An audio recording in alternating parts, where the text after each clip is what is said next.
Here's how to replace your second-gen Prius windshield washer pump. First, I want to show you the washer pump fuse location. It's located in the driver's footwell. Pull the cover off by the tab.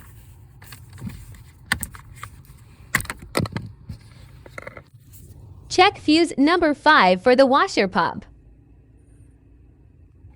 Tip: use the fuse puller in the engine bay fuse box.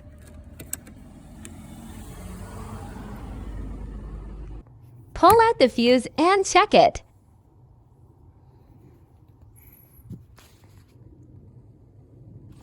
Now, here's how to access the washer pumps. Remove the radiator cover. I just loosened the left half. To remove the clips, hold the bottom part in place and turn it counterclockwise a quarter or half turn with a screwdriver. It should pop up. Then pull it out. Remove the air intake snorkel.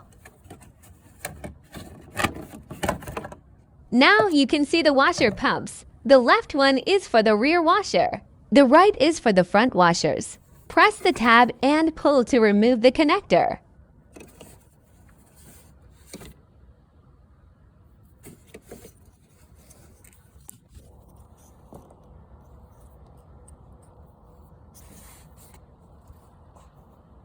You can jump some wires from the fuse box to test the pump.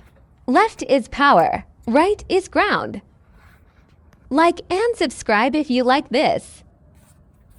Pull off the tube. You can check for clogs through this tube too. Washer fluid will... Now you can pull out the pump. It's held by the rubber grommet. There's no bolts or nuts. Just pull it out. Washer fluid will gush out, so either drain it first or catch it. To install, add the rubber grommet first. Check the rear pump next to it for the grommet orientation. Push in the new pump. Plug in the hose. Plug the connector back in. Add some water and check for leaks. Lower the hood and try your windshield washers. Don't forget to like and subscribe.